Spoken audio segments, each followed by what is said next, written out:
feel pain. Pain wrecked its entire body, and it was good to feel the pain. Good to feel anything other than the endless darkness. It also felt hate. But this wasn't new. It had sat in that doll for over 2 centuries with hate its only companion. But it mostly felt hunger, a deep, ravenous clawing in its stomach. And there were so many sweet smells coming from the little boy's room. So he waited for the night, waited for the little boy to fall asleep, waited for the toys to come out and play. And that, my friends, is the excerpt from the Plucker on the back of the book. That's what sparked me to read this book. I've read this book 3 times. This will be my 4th. And I just want to say that I do not own any of the material in this book. I do not own this book. This is not mine, as stated in the title of this video, and I just want to reiterate that. But I want to thank you guys for listening to this video ahead of time, and I hope that you guys decide that you like it and you want to go out and support the author. So without further ado, let's get this party started, shall we? Part 1. Jack. What the hell? Jack pushed open the lid of his box and peered about the dark, dusty gloom. Where am I?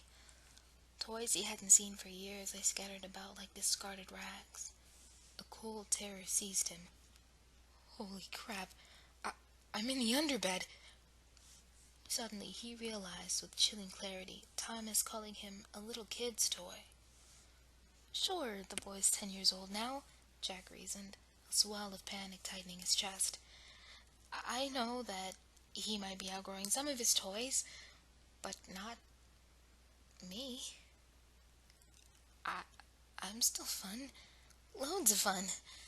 In fact, decked out in his zany striped suit, his wild red hair poking from beneath his pointy cap, he could be unsnapped from his box to bounce and flip, spin and cartwheel, and fill the room with the jingle-jangle of his oversized bells. Jack flicked a bell at the end of his cap. The jingle sounded hollow in the gloom. So, why has Thomas stuck me under the bed? Jack shivered. The toys sharing the shadows looked faded, not just their colors, but their very spirit. Humpty Dumpty lay on his side, mouth opening and closing, making a small popping noise. Teddy Bear rocked ruefully as he stared with blank, unblinking eyes into the gloom. Other toys hardly moved at all. They looked dead. Jack shuddered. This has to be the worst place a toy could ever end up. Of course, this was before he found out there were indeed worse places for a toy to end up. Far worse places. Thomas came bursting into the room. The boy wore a cowboy shirt and had an empty gun holster strapped around a pair of dirty trousers. His pale skin was deeply flecked from the South Carolina sun. The boy knelt down in front of a chest and began to dig through his toys. Out there, Jack realized, all was bright and colorful. Out there, all the toys were big smiles. Out there, all was full of life. Jack wanted back out there. Wanted that more than anything. There's been a mistake, Jack thought, and took advantage of Thomas's turned back to hop from his box and push it to the hem of the blanket, just far enough so that the boy would be able to see him. Jack draped himself comically over the edge of the box, put on his perkiest smile, and waited for the boy to turn around.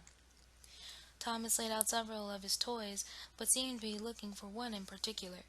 He scratched the tangle of his orange hair. Where'd you go? He tossed aside a pair of dirty trousers and a couple of shirts, then stood up and frowned, and scanned the shelves. Finally, he looked down at the bed. Jack's heart fluttered. Aha! There you are! The boy headed towards Jack, reached out, and picked up a silver-cap gun off the bed. The boy dropped the gun into its holster and turned to face a bullfrog propped against the toy chest. The frog wore overalls and held a banjo. It had sawdust poking from its seams. It stared back at him with unblinking, bulging eyes. Thomas squinted, gained a wide-legged stance only known to experienced gunslingers, and let his hand hover over the handle of his gun.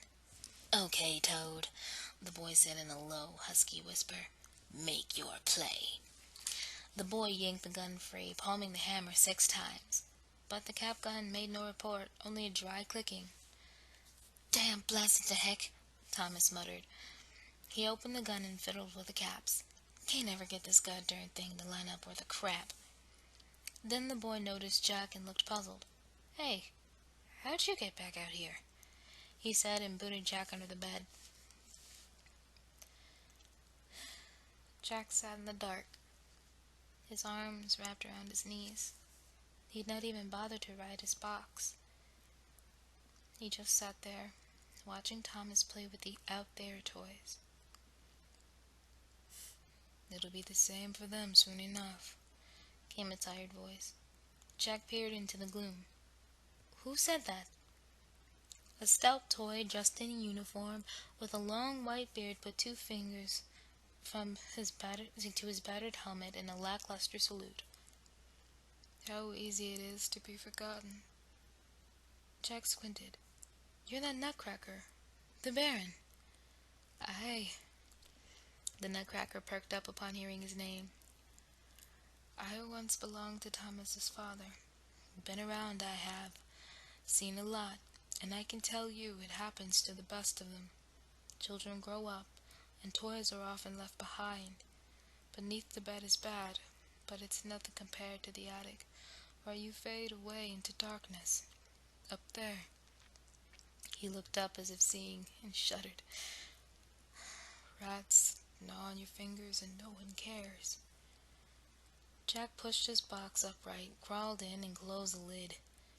He curled up alongside the spring, and the box began to play its song to him, soft as a whisper. Jack closed his eyes and let the lullaby comfort him. Inside the box, he could pretend everything was all right. "At least I still have my box," he thought. And that is the end of part 1, chapter 1. So, I really, really like this book. I think it's amazing. I think it's beautiful. I think it's well written. Of course, this is just setting you up for more, and it definitely does a beautiful job of that. Again, I would encourage you to support the author and go buy the book yourself, and read along with me if you want. Again, not a professional, just doing this out of fun. I'm claiming fair use. This is not for any particular reason.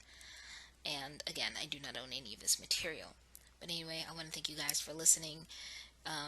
Hit the like button, subscribe, because there is more content on the way. I'm going to read this book all the way through to the end, and I'll see you guys in the next one. Bye.